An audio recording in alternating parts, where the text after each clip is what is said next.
Pada kesempatan subuh ini, sedikit kita akan mengambil pelajaran dari surat Al-Humazah. Surat ini merupakan wahyu ke-31 yang diterima oleh Nabi kita Muhammad sallallahu alaihi wasallam. Al-Humazah artinya adalah para pengumpat, penggunjing. Itu arti dari kata Al-Humazah.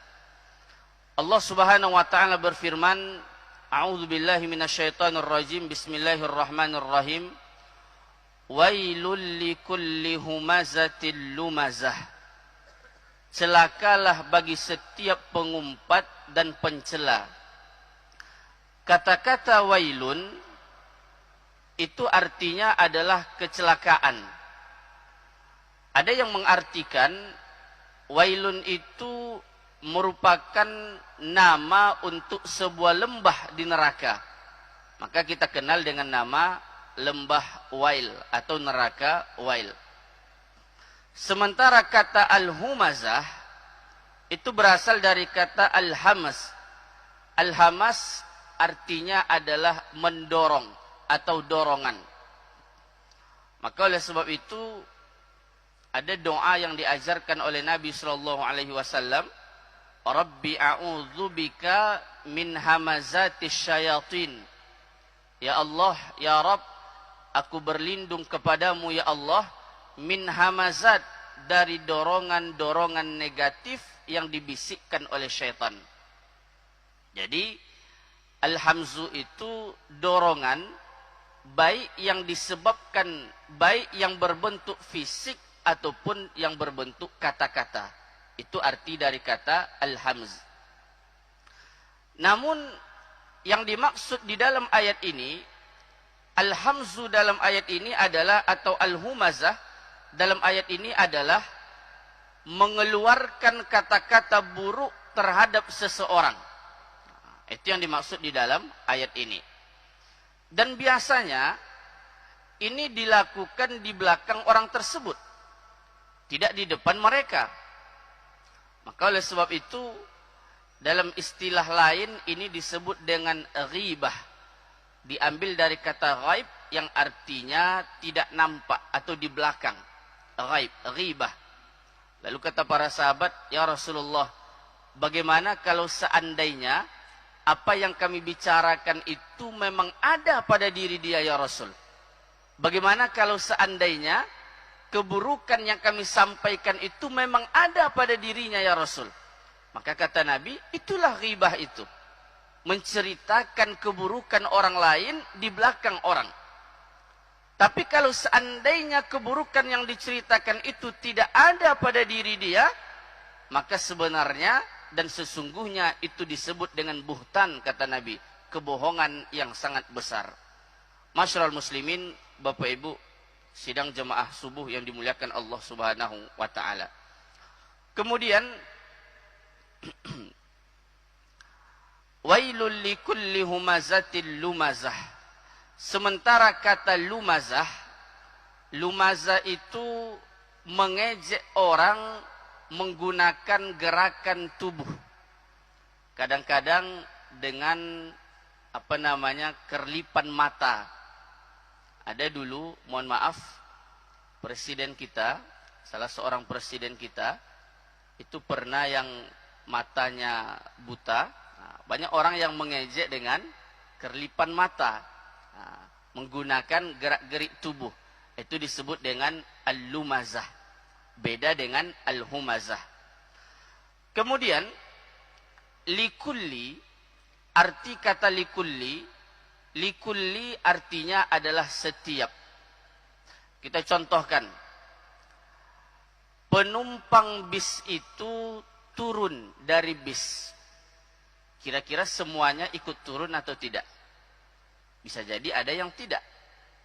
Tapi kalau disebutkan setiap penumpang bis itu turun dari bis, berarti semuanya ikut turun. Tidak ada yang tidak turun. Maka di sini disebutkan oleh Allah Subhanahu wa taala, wailul likulli humazatil lumazah. celakalah bagi setiap pengumpat, baik itu dalam bentuk omongan, ucapan, maupun dalam bentuk gerak-gerik anggota tubuh. Wailul likulli humazatil lumazah. Kaum muslimin, Bapak Ibu yang dirahmati Allah Subhanahu wa taala. Memang di dalam agama kita atau di dalam syariat kita, Allah Subhanahu wa taala tidak membenarkan bergunjing atau mengumpat ini dalam bentuk apapun. Tapi disebutkan oleh para ulama, ada 6 tempat yang mana kita boleh menceritakan kesalahan atau keburukan orang lain. Yang pertama, kita boleh menceritakan keburukan orang lain dengan harapan apa yang kita sampaikan itu bisa meringankan beban yang dialami orang tersebut. Contoh, ada orang yang punya satu penyakit. Lalu kemudian kita sampaikan penyakitnya ini ke salah seorang dokter yang menurut kita dokter ini bisa mengatasi masalahnya dengan izin Allah Subhanahu wa taala. Ini boleh. Yang kedua, kita boleh menceritakan keburukan orang lain kepada orang yang menurut kita bisa menghalangi terjadinya keburukan tersebut. Contoh, kita tahu ada orang yang berniat melakukan kesalahan, berniat melakukan kejahatan. Lalu kita laporkan ke polisi dengan tujuan supaya kejahatan tersebut tidak jadi dia lakukan. Maka ini diperbolehkan. Yang ketiga, kita boleh menceritakan keburukan orang lain dalam bentuk meminta fatwa dalam masalah agama. Ini yang dilakukan oleh Hindun, istrinya Abu Sufyan. Dia mengadu kepada Nabi sallallahu alaihi wasallam, "Ya Rasulullah, wahai Rasulullah, anna Abu Sufyan rajulun syahih." Suamiku ya Rasul, Abu Sufyan itu adalah orang yang pelit, kikir. Boleh tidak saya ambil hartanya secara diam-diam? Artinya, dia menceritakan keburukan suaminya kepada orang lain. Tapi tujuannya adalah untuk meminta fatwa. Maka ini diperbolehkan. Kemudian yang keempat, kita boleh menceritakan keburukan orang lain ketika orang itu melakukannya secara terang-terangan. Misalnya, ada orang yang mengaku sebagai nabi. Maka otomatis kita semuanya sadar ini adalah kebohongan, keburukan. Dan dia sampaikan itu secara terang-terangan. Dia ajak orang untuk mengikuti dia. Maka dalam hal ini kita boleh menceritakan dan menyampaikan keburukannya kepada orang lain. Itu yang kelima tadi, atau yang keempat. Yang kelima, kita boleh menceritakan keburukan orang lain supaya orang yang kita sebutkan tadi agar bisa dikenali oleh orang lain, bukan dengan tujuan untuk menyampaikan aib atau cacatnya. Contoh, kita sebutkan tadi si Umar kirim salam. Umar yang mana? Umar yang matanya buta sebelah. Kita sebutkan keburukannya, tapi hanya untuk sekedar membedakan dia dengan orang lain. Itu boleh. Dan yang terakhir, yang keenam, kita boleh menyampaikan keburukan orang lain dengan tujuan untuk memperingatkan orang dari kejahatannya. Ada orang melamar anak kita, lalu kemudian kita tanyakan kepada kawannya, ini bagaimana akhlaknya. Nah, temannya ini boleh menyampaikan kekurangannya, keburukannya, tapi hanya sebatas bagaimana dia ditolak saja. Jangan kita telanjangi, jangan kita sampaikan, jangan kita umbarkan aib cacatnya. Nah, jadi itu yang keenam. Kaum muslimin, Bapak Ibu sidang jemaah subuh yang dimuliakan Allah Subhanahu wa taala. Kemudian alladzi jama'a malan wa addadah. Biasanya orang yang suka menjelekkan orang lain, menjatuhkan orang lain, menyampaikan aib dan kekurangan orang lain, itu biasanya dia merasa dia lebih hebat, baik secara fisik, secara ilmu, maupun secara hartanya. Dia merasa dia lebih kaya dari orang itu. Maka Allah sampaikan pada ayat berikutnya, orang yang mengumpat, menggunjing, serta menceritakan keburukan orang lain itu, alladzi jama'a malau wa'addadah, adalah orang yang mengumpulkan harta wa'addadah. Kata-kata addadah yang pertama artinya sibuk menghitungnya. Orang kalau banyak duitnya, dapat hari ini dihitung, dapat besok hitung lagi, dapat besok hitung lagi, sibuk menghitung. Yang kedua, addadah itu artinya adalah mempersiapkan. Apa maksudnya? Harta tadi tidak saja dia persiapkan untuk dirinya, tapi juga dia persiapkan untuk anak keturunan setelahnya. Dan tentu saja ini secara umum tidak dicela. Tapi kalau seandainya motivasi dia mengumpulkan harta hanya itu satu-satunya, ini yang dilarang oleh Allah Subhanahu wa taala. Kaum muslimin, Bapak Ibu, sidang jemaah subuh yang dimuliakan Allah Subhanahu wa taala. Di dalam Al-Qur'an, penisbatan harta terhadap pribadi seseorang itu disebutkan oleh Allah ada 6 tempat. Kata-kata mal atau kata-kata maluhu, harta dia, penisbatan harta terhadap pribadi seseorang itu ada 6 tempat. 5 diantaranya itu dicela oleh Allah Subhanahu wa taala, dan hanya ada 1 tempat yang dipuji oleh Allah Subhanahu wa taala. Di dalam surat Al-Lahab, Allah Subhanahu wa taala sebutkan, tabbat yada abi lahabiu wa tab ma aghna anhu maluhu wa ma kasab. Allah menceritakan di situ bagaimana Abu Lahab memusuhi Nabi sallallahu alaihi wasallam, menentang dakwah yang disampaikan oleh Nabi sallallahu alaihi wasallam. Ma aghna anhu maluhu, tak berguna baginya hartanya. Allah sebutkan maluhu, hartanya.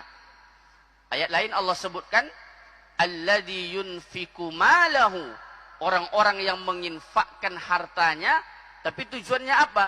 Ria'an nas, supaya disebut orang kaya, supaya disebut orang dermawan, supaya disebut orang pemurah, dicela oleh Allah Subhanahu wa taala. Termasuk dalam ayat ini, yahsabu anna malahu akhladah. Orang-orang yang menganggap hartanya itu akhladahu, bisa mengekalkannya. Hanya 1 ayat yang dipuji oleh Allah, dan ini bercerita tentang Abu Bakar yang menginfakkan hartanya. Alladzi yu'ti malahu yatazakka. Hanya itu saja. Kaum muslimin, Bapak Ibu yang dirahmati Allah Subhanahu wa taala. Lalu kemudian orang yang mengumpulkan harta tadi, yahsabu anna malahu akhladah. Dia mengira hartanya itu dapat mengekalkannya. Apa maksudnya? Bisa jadi orang ini sebenarnya tidak menganggap dia tidak akan mati. Artinya secara zahir mungkin dia tidak menganggap hartanya itu benar-benar akan mengekalkannya. Tapi secara perbuatan yang dia lakukan sehari-hari, pergi pagi, pulang petang, yang dia cari hanya harta, seakan-akan dia hidup untuk selamanya demi harta. Maka disindir oleh Allah, yahsabu anna malahu akhladah. Dia mengira hartanya itu dapat mengekalkannya. Karena pada prinsipnya, setiap hari Allah Subhanahu wa taala mengingatkan kita tentang kematian. Setiap hari. Kapan? Ketika kita ditidurkan oleh Allah Subhanahu wa taala. Makanya doa yang kita baca ketika kita bangun tidur itu, alhamdulillahilladzi ahyana. Segala puji bagi Allah, ahyana, yang telah menghidupkan kami. Lalu ba'dama amatana, sebelum Allah, setelah sebelumnya Allah matikan kami. Maksudnya kapan? Di dalam tidur kita. Masyarul muslimin, Bapak Ibu jemaah subuh yang dimuliakan Allah Subhanahu wa taala. Kemudian kalla la yunbadzanna fil hutamah. Sekali-kali tidak, kata Allah. Mereka tidak akan kekal. La yunbadzanna fil hutamah. Allah akan lemparkan mereka ke dalam hutamah. Kata-kata nabad, la yunbadzanna, itu berasal dari kata nabat. Nabat itu artinya adalah membuang sesuatu yang hina. Atau membuang sesuatu yang sama sekali tidak akan memberatkan kita. Ada orang buang sampah. Sampah itu kan sesuatu yang memang mestinya kita buang. Ada orang buang sampah, ketika dia buang itu sama sekali tak ada penyesalan dalam hatinya. Itu namanya nabat. La yunbadzanna, Allah akan campakkan mereka, Allah akan buang mereka fil hutamah.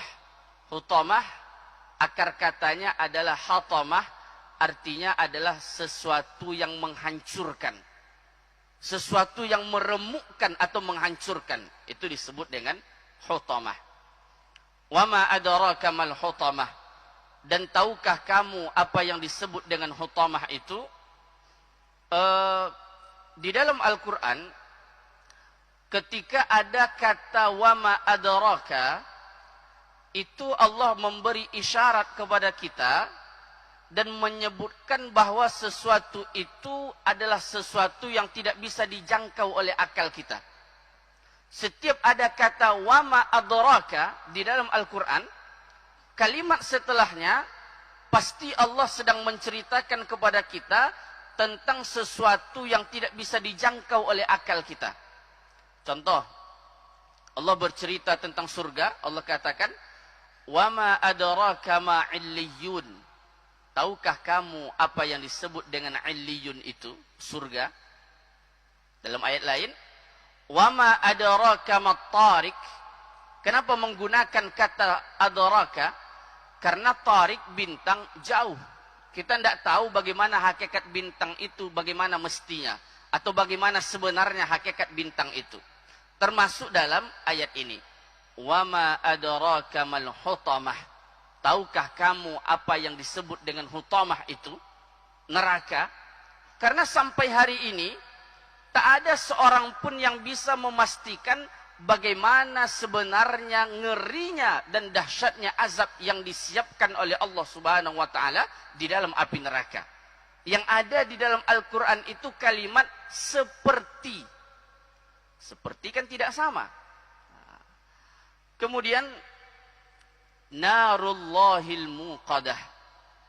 Hutamah itu adalah api Allah muqadah yang menyala-nyala. Muncul pertanyaan, kenapa di dalam ayat ini Allah Subhanahu wa taala menyematkan kata nar dengan dirinya? Allah nisbatkan kata nar itu dengan dirinya. Begini, kita berikan sedikit ilustrasi, kaum muslimin Bapak Ibu yang dirahmati Allah Subhanahu wa taala.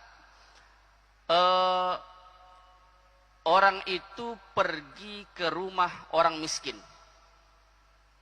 Yang tergambar dalam benak kita, rumah milik orang miskin, maka pasti rumahnya kecil, terbuat dari bahan yang tidak berkualitas, rumahnya mungkin rumah yang sederhana. Tapi kalau disebutkan, dia bertamu ke rumah orang kaya, yang terbentuk di benak kita, di mindset kita, rumahnya besar, fasilitasnya bagus, makanannya enak. Maka ketika disebutkan dalam ayat ini, narullah, api itu adalah milik Allah. Walaupun semua api milik Allah, tapi di sini ada taukid, penekanan bahwasanya api yang ada pada hari itu tidak sama dengan api yang ada pada diri kita saat ini. Tidak sama dan berbeda dengan api yang kita pergunakan hari ini. Narullah, api itu bukan sembarang api, tapi api itu adalah narullah, api yang sudah dipersiapkan oleh Allah, al-muqadah, yang menyala-nyala. allati tattali'u 'alal afidah, yang membakar sampai ke hati. Afidah. Afidah itu jamak. Mufradnya fuad. Fuad itu artinya hati. Tapi lebih spesifik, fuad itu artinya adalah hati yang bisa merasakan sesuatu, perasaan. Itu arti dari fuad. Orang ketika dia menggunjing orang lain, maka gunjingannya itu datang dari mana? Dari hati yang punya perasaan. Ketika dia menggunjing orang lain, orang itu merasa sakit. Yang sakit apa? Hati yang punya perasaan.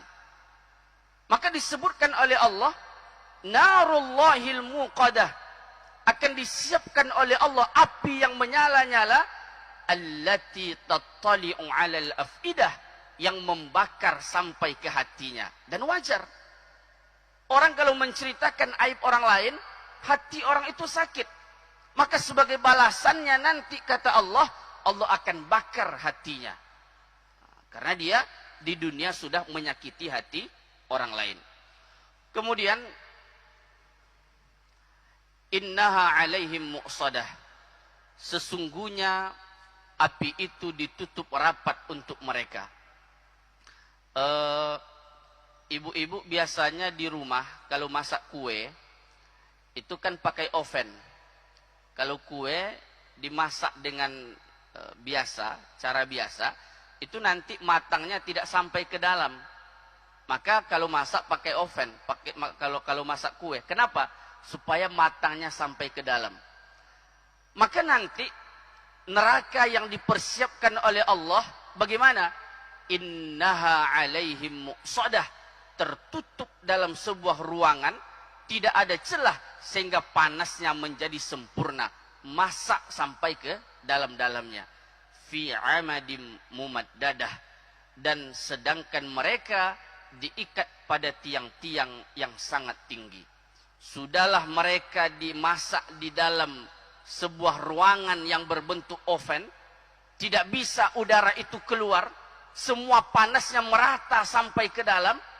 Kemudian fi 'amadim mumaddadah, mereka terikat di dalam tiang pancang yang sangat tinggi sehingga tidak ada kemungkinan untuk lari dari dalam tempat tersebut. Kaum muslimin, sidang jemaah subuh yang dimuliakan Allah Subhanahu wa taala. Sebelum kita tutup, ada sedikit kabar gembira. Di dalam ayat ini Allah Subhanahu wa taala menggunakan kata humazah dan lumazah. Kata humazah itu, ini bentuk kata yang menunjukkan sebuah perbuatan yang dilakukan secara terus-menerus dan berulang-ulang. Artinya apa? Kata para ulama tafsir, bisa jadi dan semoga saja yang disebutkan oleh Allah di dalam ayat ini, yang akan Allah bakar di dalam neraka yang seperti tadi, itu adalah orang yang menceritakan aib orang lain itu menjadi kebiasaan pada dirinya. Adapun kita yang mungkin sekali, dua kali, atau tidak sengaja, mudah-mudahan kita diampuni oleh Allah Subhanahu wa taala. Kaum muslimin, sidang jemaah subuh yang dimuliakan Allah Subhanahu wa taala, inilah yang dapat kita sampaikan pada kesempatan kali ini. Mudah-mudahan apa yang kita sampaikan ini bermanfaat untuk kita semuanya. Terima kasih atas perhatiannya, mohon maaf atas kekurangan. Kebenaran yang datang dari Allah, kebenaran yang kami sampaikan datang dari Allah Subhanahu wa taala. Kesalahan datang dari syaitan dan dari diri kami pribadi. Kita tutup.